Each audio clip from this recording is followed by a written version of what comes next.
so I'll just say hello to Les. Hi, good afternoon. And that's because it's International Jazz Day coming up.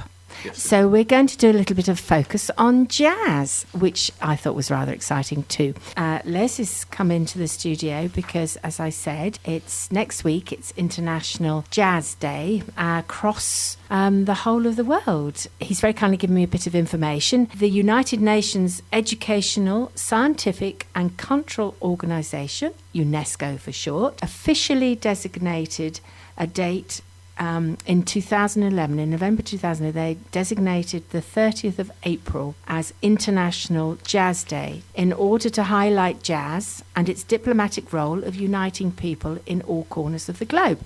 Do you know how that came about, Les? Because I think they thought that music was a great, and culture was a great unifying idea. Thought to promote their cause through that medium. I mean, it's just jazz because to some people, they may never even heard any jazz or have heard a bit, and because there's many forms of jazz, isn't there? Indeed, but it's a pretty universal language. So, I think they probably hit on a winner because it's been going ever since. You can perhaps give a bit of background as to what is jazz, how's it, because, or not as the case may be, putting you on the spot. That's a very big question. It's like, what is art? It's all things to all men, and depending on the era, depending on the instrumentation, depending on the cultural background. I mean, I guess New Orleans is probably seen as one of the earliest locations where jazz would be sort of nominated as the indigenous music to a certain extent. I can remember way back, my parents, when they were both alive, they had what they called sort of original jazz, because my mother would have been over 100 this year. They're going back, but I used to go to Waverden and Cleo Lane and Johnny Dankworth, and slightly different. And then of course there's more like session jazz that I've heard of. But you've kindly brought in a few tracks, so when we've played after them, you can maybe give a bit of, or before if you want, in order for us to listen out for certain things. If that afterwards, maybe you could give us a bit of something. I can try. I don't claim to be any sort of expert. No, not putting you on the spot, I'm afraid. Sorry. No. In terms of UNESCO, there's a brilliant jazz pianist and composer called Herbie Hancock, and he's now a UNESCO ambassador. Indeed, yes. And for those of you listening who may have seen it, he's beginning to come out on Facebook and the internet media that he's promoting Jazz Day, International Jazz Day. So keep your eyes open for that. And he's for Intercultural Dialogue. And he's also chairman of the Herbie Hancock Institute of Jazz.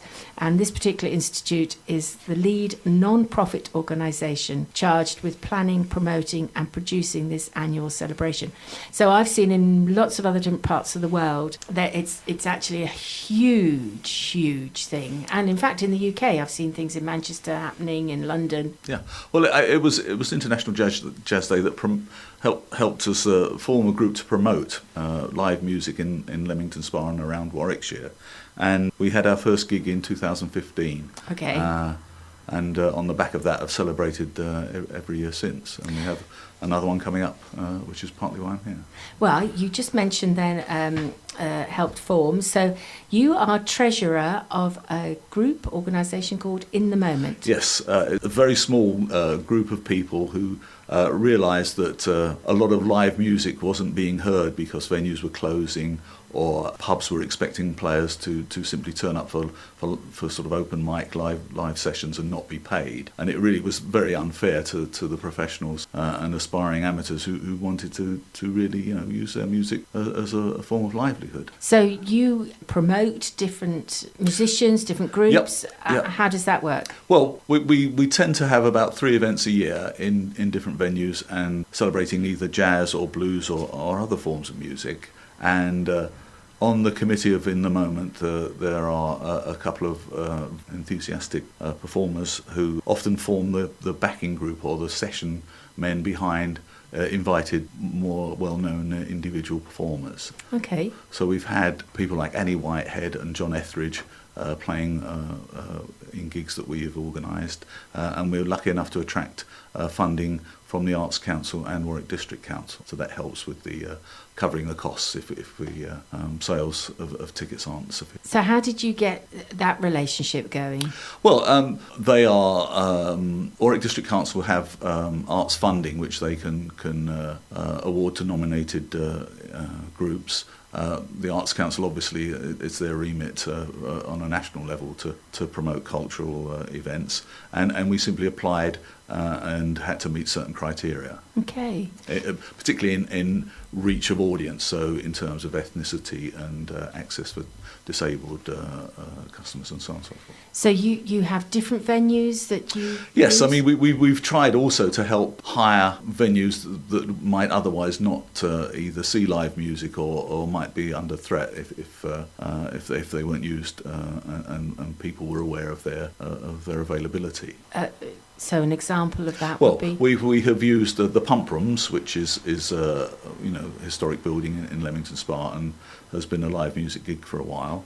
We've used a restaurant in Jeffson Gardens, which is usually used for weddings and so on, but we used it for a couple of our sessions in the evenings at weekends. And our latest event coming up next week is using a Regency building called Victoria House, which is usually used for, again, weddings, conferences. I believe even the Freemasons use it as part of one of their meeting houses.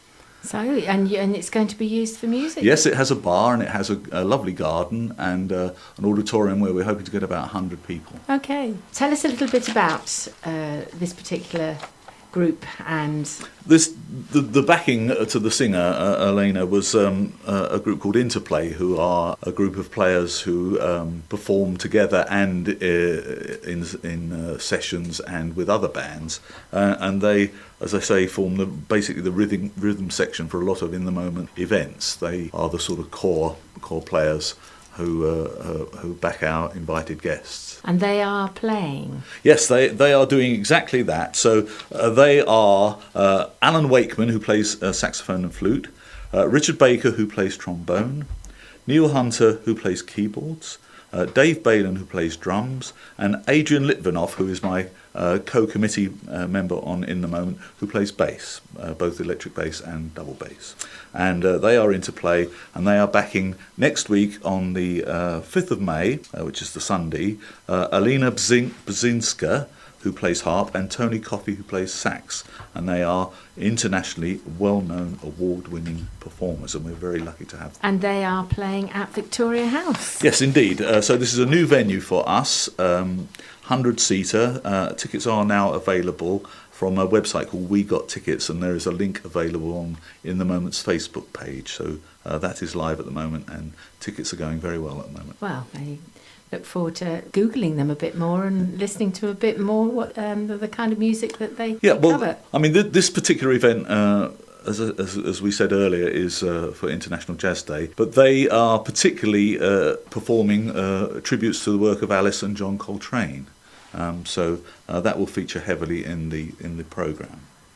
I was just reading from some of the information you gave me about the International Jazz Day that UNESCO put out, and it said this international art form is recognised for promoting peace, dialogue amongst cultures, diversity, and respect for human rights and human dignity, eradicating discrimination, promoting freedom of expression, fostering gender equality, and reinforcing the role of youth in enacting social change.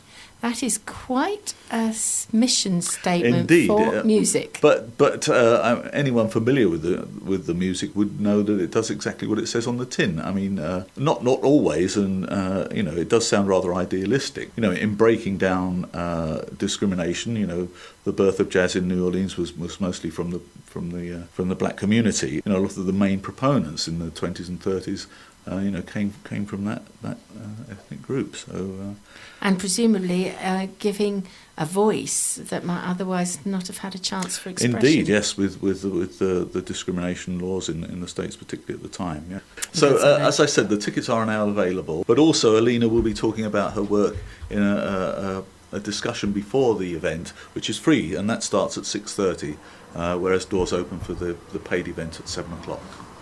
Well, For those of you that are regular listeners, you'll have, and in fact, that's one of the maybe slightly different things that is very recognisable with jazz music, as opposed to pop music. Indeed, often live, it's free form, so the players are literally in the moment and will play until they feel that moment has passed, and the audience will go with them. Having, as I said, I've been to Wavin and to Clear Lane and Johnny Dankworth, and what obviously came across is that the way the players within a group interact with each other, and they are so attuned to both the sound that they're making, to their own instrument and to each other. It was something very special the first time I heard La Jazz. Well, and I think this is one of the reasons why we use our friends in Interplay often for our events, because they are familiar with one another's style. They can then react to and enhance the work of the solo performer that is headlining the act at the event. We were lucky enough, I think it was last year, our own Tori Rushton, who plays bass and I'm sure an awful lot of other musical instruments as well, and fine musician, but she was asked to join something quite last minute, and we went along and heard her in Stratford, and it was like they'd been playing forever. Indeed. And I think that is also a sign of musicianship. But in terms of jazz itself, it seems to lend it. It's like you're creating a painting. Yes. There is a palette of audio colours, if you like, and that they can compose and interact with those again in the moment. You said that there's something cropping up a bit later, so we've got this lovely function on the 5th, and then there's something a couple of months after that? Yeah, well, in the moment, try to have about 3 events a year, depending on availability and funding, but it's in the last couple of years, it's turned out to be a pattern of celebrating International Jazz Day in April, and then in the summer we have had 3 now, and this will be the 4th event of showing a film at the Spa Centre in Leamington Spa, followed by music related to that film. So okay. In July this time we're showing a film called The Great Day in Harlem, which is about a very iconic photograph taken by a photographer called Art Kane in New York of a huge array of very well-known jazz musicians, some of the greats of the period, and it's like a school photograph. There must be 60 or 70 people in this photograph, and the film is a documentary about the coming together of that moment and some of the people featured in it. So we're showing that film with a discussion, and then related players who are still in discussion about exactly the lineup, but that will be going out soon after our International Jazz Day event has happened. And what's the name of the film again? A Great Day in Harlem. A Great Day in Harlem. Any of you bods out there want to quickly Google it for me and maybe ring in and let me know? I'm just wondering, out of the tracks that you have bought for us, if there's one that might, I can see Letitia Georges. Yeah, now Letitia, this is a 3rd event that we have. So in the autumn, around October, November time, we have a much smaller event, which is often blues or soul orientated, and we often use a place called the Zephyr Lounge, which is at the bottom of town in Leamington, and Letitia has appeared there for us several times. She is a Coventry-based singer, currently touring with a tribute to Aretha Franklin, which is on at the Belgrade in the beginning of May. That's the end of her national tour with this. But she is a great singer, and she can really belt a tune. So if you'd like to line that up, that will give a contrast to the jazz that we've been listening to. Okay. Is there anything you'd like to, a contact number? Or? Well, as I say, most of the information is available on our Facebook page. So in the moment, if you search for that, you will find us. Some videos of past performances, previews of what's coming up, particularly Alina and Tony next week, and the film that we're going to show in July.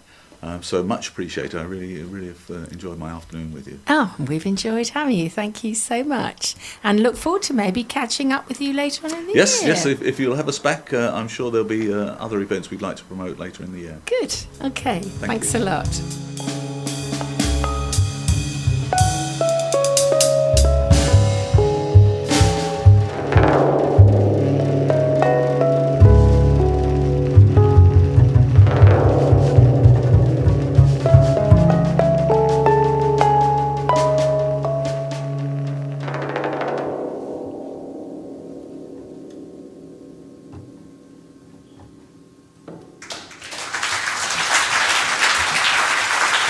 Thank you very, very much.